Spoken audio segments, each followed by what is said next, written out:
खुद से जीतने वालों को मेरा सलाम। एक व्यक्ति सही मायनों में ध्यान सीखना चाहता था। वो ध्यान की ऐसी स्थिति चाहता था जहां मन, विचार, संदेह उसे छू ना पाए। ऐसा ध्यान सीखने के लिए वो एक गुरु से दूसरे गुरु के पास गया। सबने अपने अपने तरीके बताए, लेकिन इस आदमी को संतुष्टि नहीं हुई। ऐसे कुछ साल बीत गए।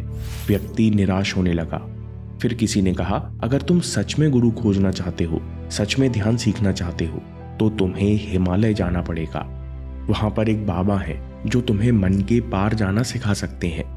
पर उनका कोई पता नहीं, क्योंकि जब भी उन्हें कोई ढूंढ लेता है तो बाबा अपनी जगह बदल लेते हैं। वो स्थान छोड़कर हिमालय की गहराइयों में चले जाते हैं। इसलिए हिमालय जाकर तुम्हें खुद तलाश करनी होगी। आदमी बूढ़ा हो रहा था, लेकिन उसने हिम्मत जुटाई। 2 साल तक यात्रा के लिए पैसे जोड़े।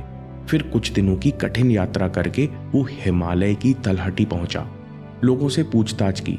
एक बुजुर्ग ने कहा, हाँ, हमने बूढ़े आदमी के बारे में सुना है, बहुत प्राचीन है, कोई नहीं कह सकता उसकी उम्र क्या है, लेकिन बाबा हिमालय के पर्वतों में ही है। बुजुर्ग इंसान ने उस व्यक्ति से कहा, अगर आप कठिन खोज करेंगे तो आप उन्हें अवश्य ढूंढ लेंगे। वो आदमी हिमालय के पर्वतों में यात्रा करने लगा। एक चोटी से दूसरी चोटी, एक गुफा से दूसरी गुफा ढूंढता ही रहा। केवल जंगली फल पत्ते खाता, वहीं किसी गुफा में सो जाता। उसका वजन बहुत कम हो गया था। कभी कभी सोचता कि मैं नीचे उतर जाऊं। फिर मन में आवाज आती कि पता नहीं दोबारा यहां आ पाऊंगा या नहीं, चाहे जान चली जाए, लेकिन मुझे बाबा को खोजना ही है, ध्यान की शांति को जानना ही है। 2 साल वो आदमी हिमालय में घूमता रहा। एक दिन इस आदमी को एक गुफा दिखी।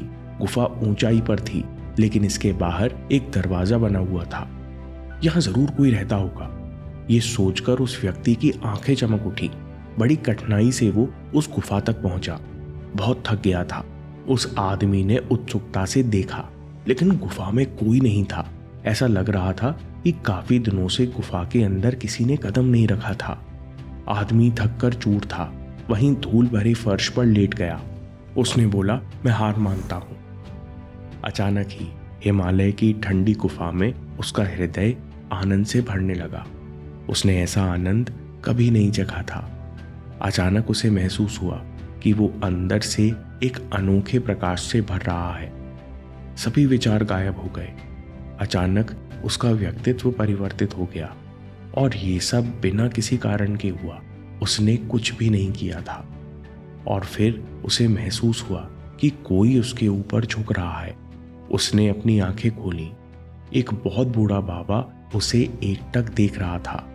बाबा ने मुस्कुराते हुए कहा, तो तुम आ गए, क्या तुम मुझसे कुछ पूछना चाहते हो? उस आदमी ने बड़ी मुश्किल से बोला, कुछ भी नहीं। बाबा ने हंसना शुरू किया, और आदमी भी खुद को नहीं रोक पाया। पूरी घाटी उन्मत्त हंसी से गूंज उठी। जब दोनों शांत हुए तो बाबा ने कहा, तो अब तुम जान गए कि ध्यान क्या है? और उस आदमी ने बोला, हाँ। आदमी जानता था कि ये आवाज उसके मन से नहीं, बल्कि अस्तित्व के गहरे कोने से आई थी।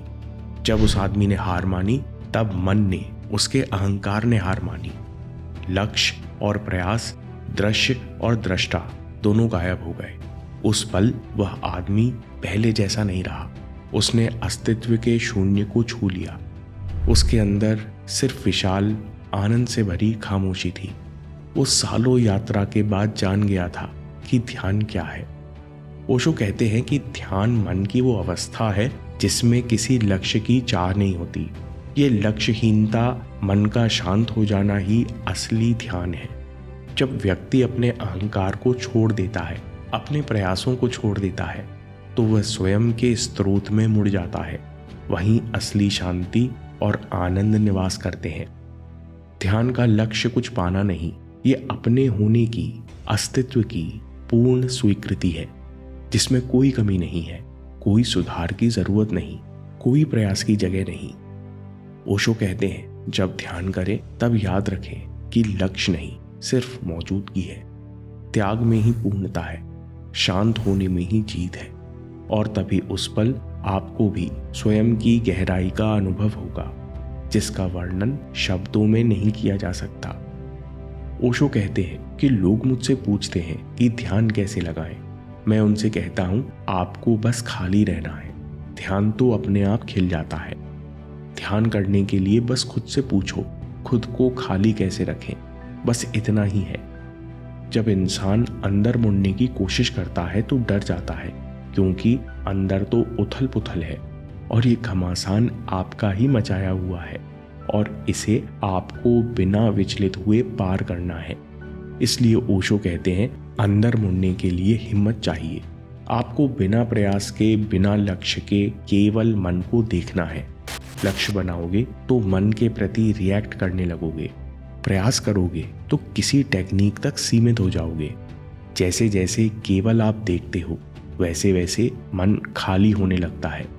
आप सो नहीं रहे, केवल सचेत होते जा रहे हो। आप पूरी तरह अलर्ट हो, लेकिन कोई रिएक्शन नहीं है। इस तरह जब मन पूरी तरह खाली होता है तब आपको पता चल जाता है आपका स्वभाव ही ध्यान है, आपका अस्तित्व ही आनंद और शांति है। दोस्तों, आपको ये वीडियो पसंद आया तो 15 मिनट गाइडेड मेडिटेशन का अभ्यास कीजिए, या दूसरे वीडियो में हृदय चक्र से शक्ति जागृत करने के लिए मेडिटेशन का अभ्यास कर सकते हैं। इन दोनों वीडियोस को सेव कर लीजिए, ये जरूर आपके काम आएंगे। और याद रखिए, आपके समय से कोई वीडियो, कोई ऐप, कोई न्यूज़ कीमती नहीं है। मैं काम के किस्से लाता रहूंगा। हम जीतेंगे।